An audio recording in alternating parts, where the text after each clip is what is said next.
In 104 BC, it was almost 30 years since the First Slave War, a conflict that shook the Roman Republic, with massive and organized risings of thousands of slaves. By that year, 104 BC, Rome had fought several important wars, and one of the most famous Romans, Gaius Marius, was given command of the war against the Cimbri, a Germanic tribe heading south to attack the Republic.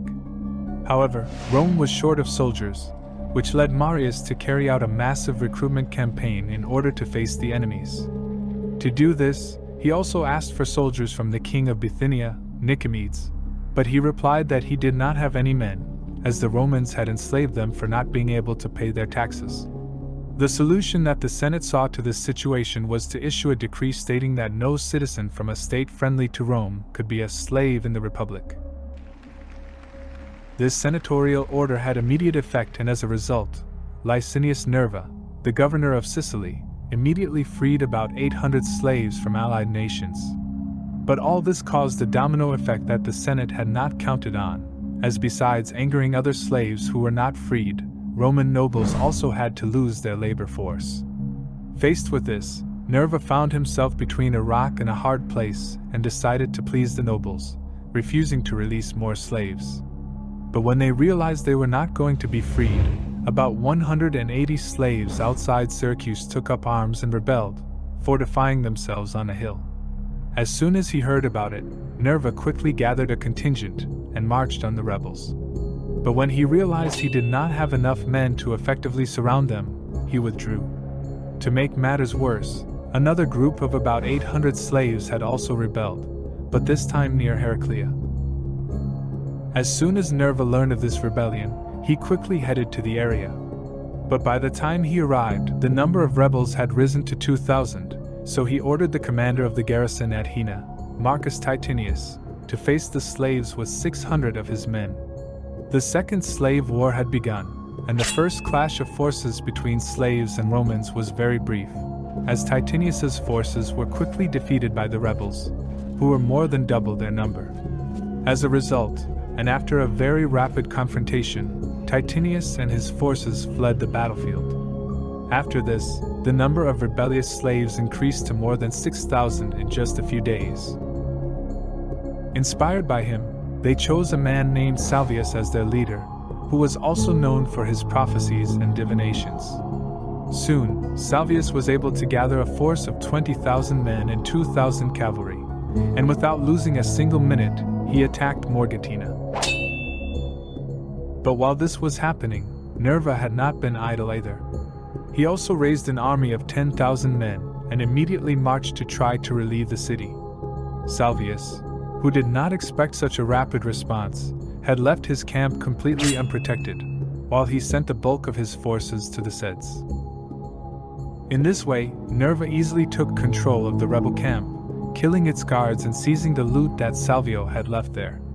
When the rebel leader realized this, he raised the siege and headed straight to face his enemy. When both forces met, Salvio took the initiative by charging down the hill with his cavalry to flank the Romans, who were surprised by the rebels' impetuosity and barely offered resistance.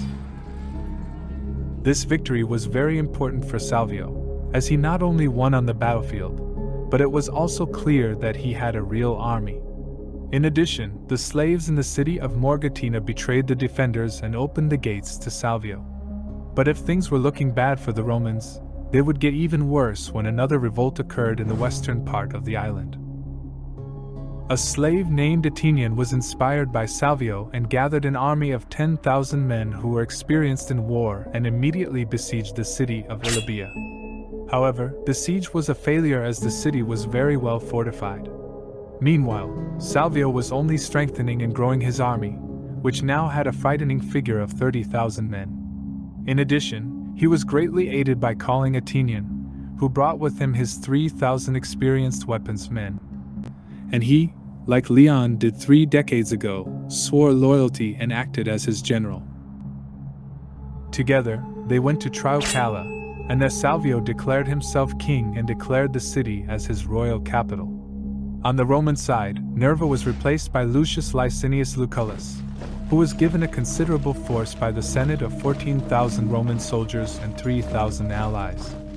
Upon learning of this, the 40,000-man rebel army marched against the Romans, camping just over a mile from the enemy. The encounter between the two forces was very chaotic, with disordered skirmishes, harassing each other. But when the two main lines collided, the fighting was fierce and casualties were counted by the thousands on both sides. However, the balance was disrupted when Athenian was wounded and fell from his horse, as the rebels, seeing this, believed he had died and began to flee in disorder. Salvio also fled when he saw that the battle had no chance of winning. This battle was a harsh blow to the rebel cause, as half of its forces, 20,000 men, had died. However, the rest of the army fled to Triocala, and a few days later Lucullus marched towards the city with the intention of ending the war. Once there, Lucullus failed in several assaults, as the city was very well fortified. Seeing that the Romans had failed in every attempt, the rebel side regained momentum, and finally, Lucullus was forced to camp outside the city. All of this was not well received in Rome, and seeing that Lucullus was unable to give the final blow to the slaves, he was replaced by Calvus Hervilio. But Lucullus saw his replacement as an unjustified betrayal by the Senate, and consequently ordered the burning of the Roman camp, supplies, and siege machines. In this way, he would send a message to the Senate and hope to make them understand that he was not incompetent, and the plan worked. And although Salvius died during 102 BC, for unknown causes, Ateneo took over the position of leader of the rebellion, and Servilius was unable to face him. In this way, Ateneo was able to ravage Sicily and take even more populations. Therefore, and despite the success Lucullus had a year ago, things were the same or worse for the Romans. The Senate was tired of the situation, and both Lucullus and Servilius were exiled and accused of being incompetent. The rebellion in Sicily had reached a critical point, and since Rome was at war against the Cimbri, a drastic decision was finally taken. Romans saw Consul Manius Aquilio, along with a full consular army, that is, about 20,000 infantry and 2,500 cavalry, probably diverted from the front against the Cimbri. However, Athenian trusted his army of 30,000 soldiers, and therefore decided to face Aquilio in the open field. But he was wrong, because his army of slaves was by no means a rival for the experienced Roman forces. The clash of forces, in addition to being short, was a massacre, as more than half of the slaves fell in combat. In addition, during that battle, Ateneo and Aquilio faced each other, and although the slave king could go to the consul, Aquilio finally ended his life. In the battles, Aquilio devoted himself to pursuing and ending any attempt at rebellion in Sicily, and in the last rebel stronghold, with thousands of slaves inside, Aquilio offered them to fight against animals in the arena.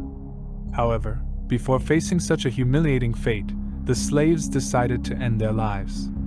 This was already two, the great rebellions that took place in the Roman Republic, but it would not be the last, as the Third Servile War would be the most important and fierce, led by the mythical Spartacus. So if you don't want to miss it, make sure to subscribe and especially turn on the bell to be notified. See you in the next video.